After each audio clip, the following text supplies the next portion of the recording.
I am joined by Robert Griffin III, James White, Field Yates Neenekeims. All right, so first play we're going to look at 2nd and 2, one of the Patriots' first offensive plays. For the second week in a row, Tayler, Patriots offense, only 15 completions, only has less than 100. This time it was 149. So for 2 weeks straight, 15 completions, less than 150 yards passing. And on Sunday, they only had one completion that went for 10 yards, or more. A lot of missed opportunities. As we know now, it's became a little bit of a storyline here. Pop Douglas, 1 target, no catches, 3 targets over the first 2 games, someone who's arguably their best offensive player. They're not getting him the football. And finally, the offensive line, the pressure. It's killing the drives. It's speeding up Jacoby sometimes. It's getting to him. He's obviously running for his life out there, even though he's making plays on it. But overall, let's take a look at exactly what's going on with this passing game, what's going on wrong, and also how they can potentially improve it moving forward.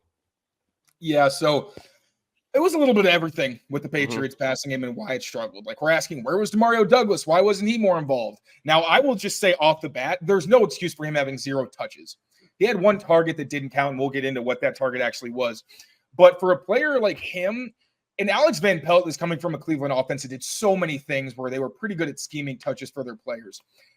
He has to get the ball, whether it's on quick throws, whether it's the first read, whatever it is. There's no excuse for him not having been involved in the passing attack. Point blank, period. Now, at the same time, there were some moments where there were opportunities to maybe hit him, but they were thwarted because of pressure. And that's the thing where it's not one thing. It's not, just the protection. It's not just receivers, if they're getting open or not. The Patriots need more time. Jacoby Brissett, will have opportunities to make plays that he hasn't made, and that's kind of where we're starting off here. And bottom line, once again, Demario Douglas needs to be getting the ball more. Yep. So we're going to start off with this was the first 3rd down of the game. It's 3rd and 2, all right? So Hunter Henry is going to shift inside right here. Basically, the way that this plays out is essentially a zone coverage, but they're kind of matching it as well because you're going to get a stack to the top and to the bottom. Now, I'm just going to let this play out first so people actually know what's going on.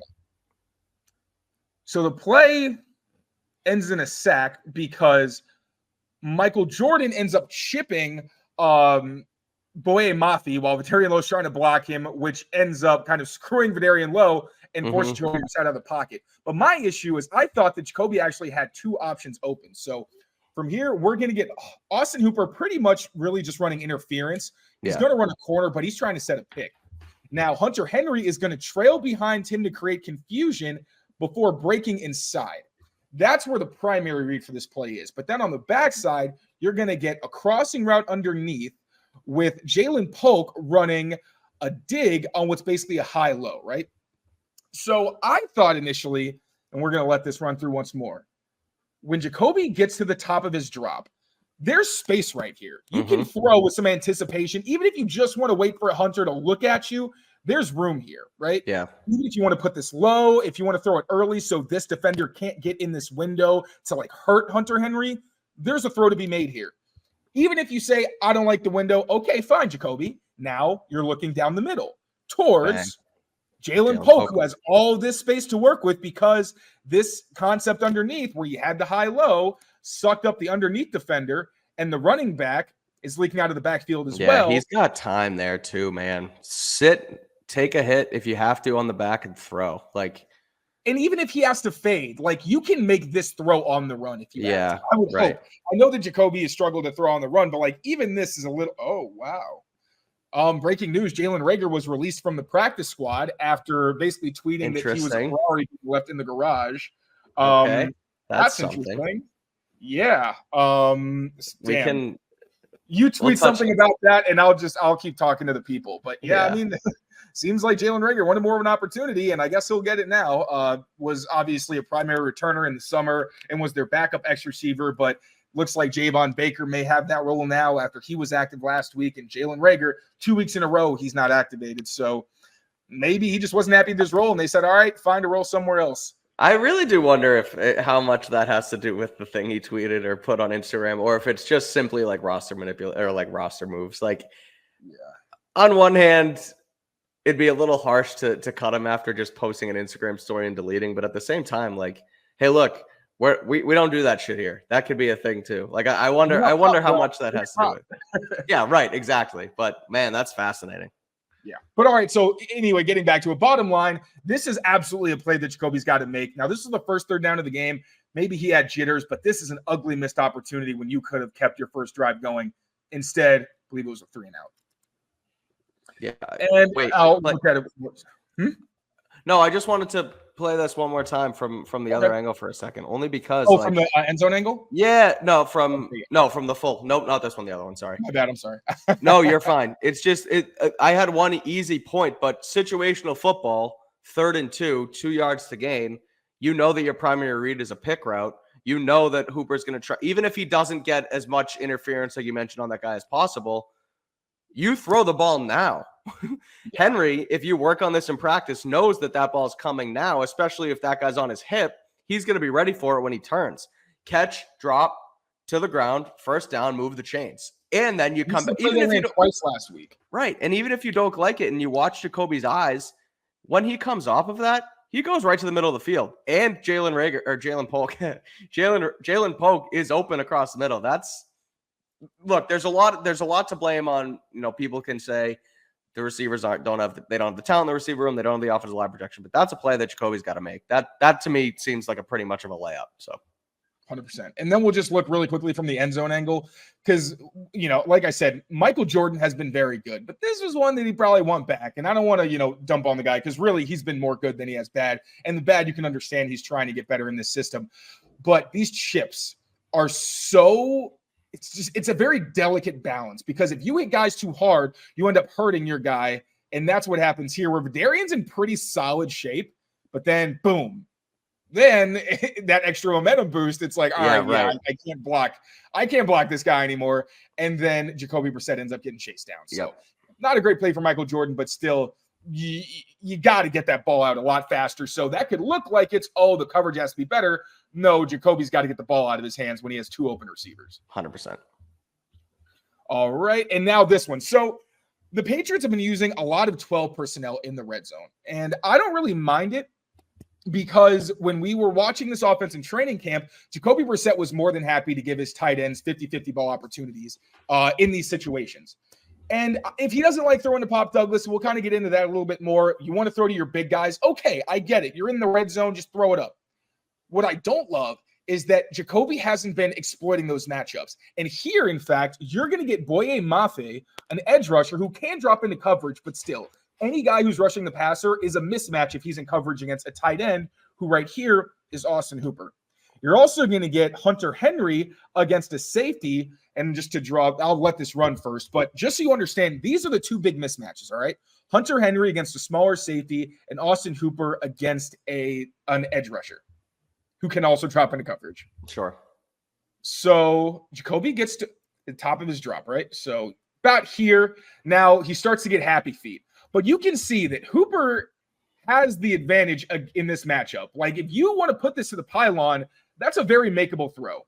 Also, Hunter Henry's a big body. You can put this on him right here and give him a chance to make a play at the very least. Box out. Happens instead. Oh, I'm sorry. No, I was just gonna say that's like a rebound. Give it to Henry right now. He boxed him out, scores a touchdown.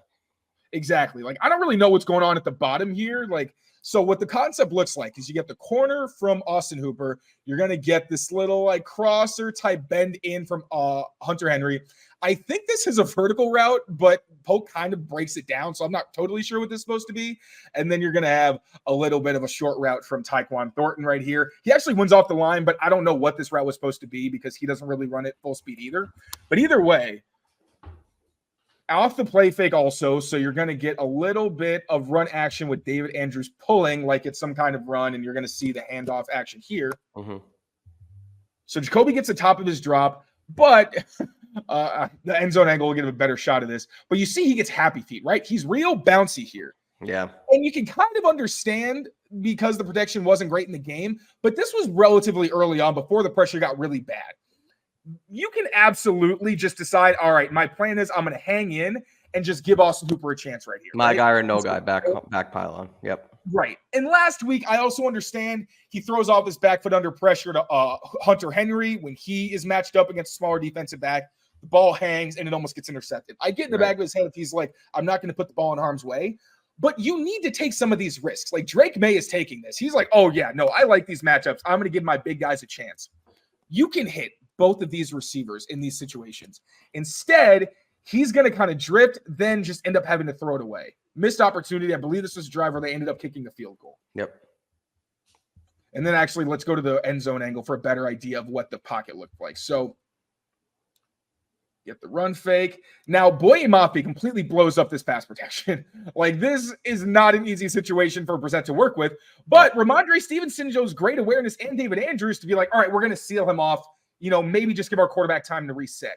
It's not really even a reset, though. Like, you can throw this on the run, maybe. Like, give your guy a chance in the back of the end zone where it's like, hey, either he catches it or it's going to go out of bounds. Instead, it's just a full drift and a throwaway. And I understand, I hate being nitpicky because when things go wrong in a football game, it can be so easy to say, oh, this guy could have done this guy could have done that. And if the play had gone well or if you won the game, you're not really as nitpicky about it because you're like, all right, last week we said that where Jacoby Brissett, sometimes he's just trying to make the smart play. But these are ones where it's like, come on, man, From this angle, I'm going to be honest. From this angle, I don't love the throw to Henry over the middle. Okay. Just kind of feels like he's on him. Julian Love's over the top too. Maybe you give him a chance. Maybe you throw it outside shoulder, or not outside shoulder, but kind of lead him in coverage a little bit. But he looks pretty covered right there to me, especially with what's coming up the middle. You have to reset by the time you reset. But at this point too, we mentioned the throwing off platform. You can set your feet enough here to give Austin Hooper a chance, and he doesn't. I like the first read. I don't love Henry, but I agree with the overarching point where you can throw that ball to the back corner on Boye Mafe and make something happen. Right. And the big picture thing from this is if you're going to use 12 personnel in these passing situations, use the big bodies. That's really what it is. And I can understand if you don't like Hunter Henry, sure, but you have Austin Hooper, and he hasn't really given them opportunities at all. And this play really just kind of extrapolates that. So that's just something I'd like to see him take more advantage of, be more aggressive. You don't have to take unnecessary risks, and I get that. But when you get these mismatches, I'd like to see you at least try to do something with them.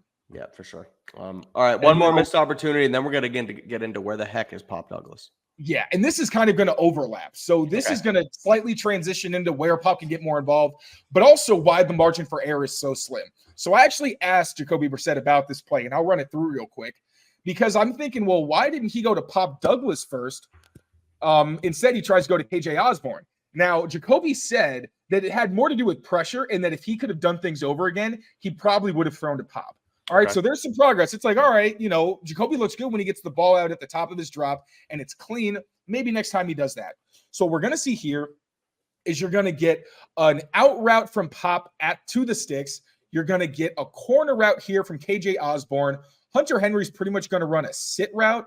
Then I think this is basically supposed to, I think Taekwon's trying to sell an over route and then break it outside, but you're also going to get from Ramondre Stevenson a rail. So he's going to start off flat and then start to curve this up the field.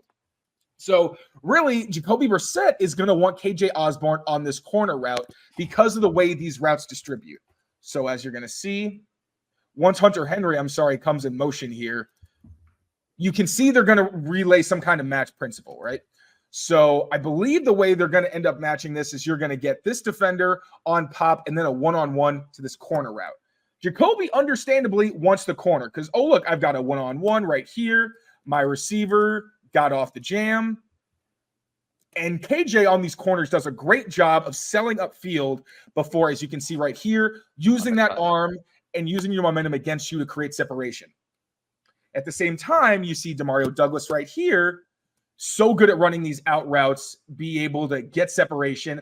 Now, to make this throw, you have to throw it right now. Or like Jacoby needed to already be getting ready because it's to the far hash. It's an outbreaking route. This needs to be to the sideline to give the defender no chance to intercept it. Maybe he makes a play on it if it's, a great read. But if Jacoby throws this with anticipation, he can hit Pop right, as you can see, at the sticks. But he wants KJ Osborne. You understand why. But here's what happens when he gets on top of his drop. He wants to throw this and wait for KJ Osborne to get open, but looky here, Mike Nwanu's beat, and there's a free rusher. And not only that, it's one thing if you get a free rusher off the edge and you can kind of bail and find some space, but you also have an interior rush right here. This was a third down that eventually led to the Patriots' missed field goal. People were saying, oh, why would Jacoby Brissett take a sack here? Well, in hindsight, it's easy to say he should have gone to Pop. And I wanted to make sure I was fair, and that's why I wanted to ask what his thought process was. Because it's not crazy for him to go to KJ Osborne. He's got all this room. This might be a touchdown if he hits him in stride and KJ can maybe run it in there. Sure. But as soon as the separation's there, he's under pressure. This is too fast of a loss, in one where, as much as you want to say, Jacoby, you got to hit these throws, it's a split-second decision for him where when he doesn't go to the first read, or what could have been the first read, and instead goes for the downfield option, he's getting pressured and has nowhere to go. Yep. He can't even run and throw this away, and the end zone angle gives you a better shot at that, where Mike Kadlick was going to set outside, obviously right tackle.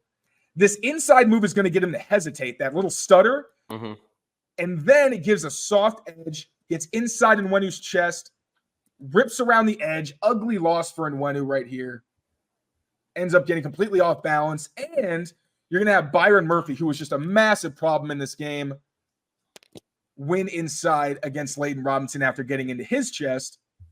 And at this point, it's like, all right, I don't really know where Jacoby Brissett is supposed to go here. Because you've also got Leonard, I think this is Leonard Williams right here, coming around the edge. There's nowhere to escape. He can't step up because Byron Murphy's already right in his lap. And as you can see, KJ Osborne is just about to get open, but there's not a whole lot Jacoby can do. Yeah, he doesn't have time to throw at that point. And you got $54 million Big Mike. Yeah, he's getting paid a lot, but he should be a guard, where he would be one of the highest paid guards, understandably. And he is one of the highest paid right tackles, but also Boye Mafi is really coming on as one of the better edge rushers in the NFL. And these are the matchups you don't like for Mike Kadlick, when he has to play guys who can win in different ways and put different things in his head. So this is one of those examples where, you know, you want to see Pop get the ball more, and maybe next week they just decide, you know what, let's trust our guy at the sticks. But the pass protection's got to hold up as well, and it only got severely worse as the game went on. Yep. All right, where's Pop? Let's hear it. Sorry, take your drink first. Here you go, buddy. All right. So here's Pop, man in motion right here. I'm going to let the play run first. Another play where, look at that, Pop wide open, going over the middle of the field. But what's going on once Pop is actually open? Pressure. The second that Jacoby Brissett actually pops after reaching the top of his drop. So break this down real quick. Oh, shoot. There we go. All right, so Demario Douglas is going to come in motion and run a crossing route. That's going to put this cornerback in a disadvantage because he's going to have to try to carry him across the field, or the Seahawks can try to match it by saying, okay, you have inside leverage, you chase him, I'm going to take the guy at the point, and that's going to be KJ Osborne running a dagger, which basically just a little concept where, okay, if this route clears, then you throw behind him, then you have Hunter Henry running to the flat. And then at the top, I forget what that route is. I'm not even going to lie to you. What is this route at the top? The route at the top doesn't matter. Basically, you're going to see them switch off these routes. And look, actually creates a miscommunication where this defender thinks that Pop is going to go outside and gives him all this space over the middle. If Jacoby Brissett can throw this right at the top of his drop, maybe there's a chance. But the split second it takes him to decide where he wants to go, you're seeing once again Mike Nwenu getting beat around the edge. But Darian Lowe gets beat inside. And Jacoby Brissett, to his credit, does an incredible job actually getting out of the pressure. This dude has eyes in the back of his head. So he gets out of a really sticky situation and is able to make a throw while falling back. I didn't love this live, and I still don't know if it's a great decision, to be totally honest, for a guy like Jacoby Brissett without a great arm.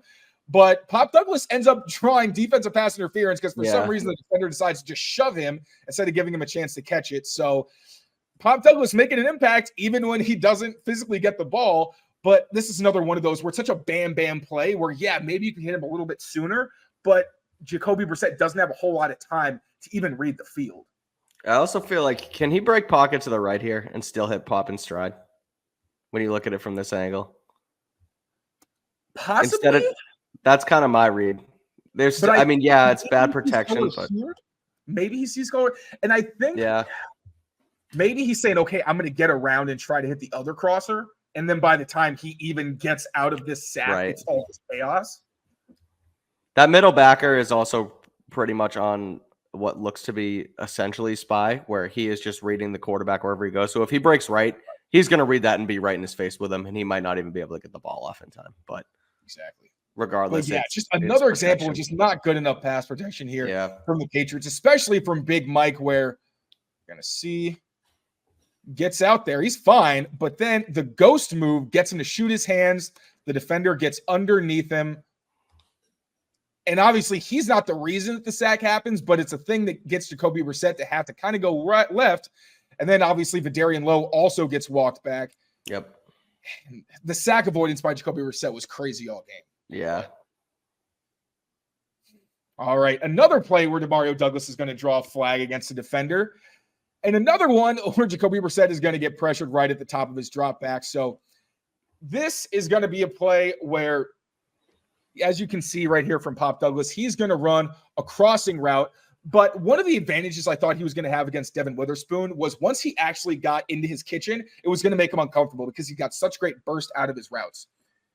Here you see the corner panics and tries to grab Pop, who's like, all right, if you want to grab me, I'm going to push off because it's legal. Right. But once Pop is actually at the top of his route, and again, it's ugly because of the interference and that kind of muddies the look. But once again, Jacoby Brissett is at the top of his drop and immediately has to deal with edge pressure. Now, he does a good job stepping up, but there's really not a whole lot of room for him still to make anything happen. Once he does step up, now Pop Douglas is open, but I think he's looking more towards the middle of the field and is just trying to make something happen with his legs, keep the play alive. This was a third down, and they still ended up getting the conversion, but you just can't have this kind of protection on a consistent basis. Again, this is early in the game still. This isn't even the fourth quarter and overtime where he was getting pressure on literally every drop back. And it's one thing if Vidarian Lowe is the only one getting beat, but you also have Michael Jordan here getting pushed back a little bit, which is why it's a little bit of a tighter pocket. Maybe if Jacoby Brissett doesn't drop his eyes, he has a chance to hit Pop Douglas. Maybe Drake May does that, but it's just not a situation that you want this kind of quarterback in when he's already not really looking downfield very often and exploiting these matchups. You at least got to give him a second to scan the protection and get to his first couple of reads before he's running for his life. I was going to say, like, when he, like right here, yeah, in theory, he could flick of the wrist, get that to Pop, but you don't know where that ball's going if he's throwing off platform like that. So it's almost a better decision to just eat it. But it just goes to show that obviously it's not on Pop. Pop's getting open. And obviously, I don't even think obviously there's some play calling that can be done, right? They can get the ball in his hands quickly and get him in space, what have you. But this is just all on the protection. Like, Jacoby has no time to even attempt to read this thing through.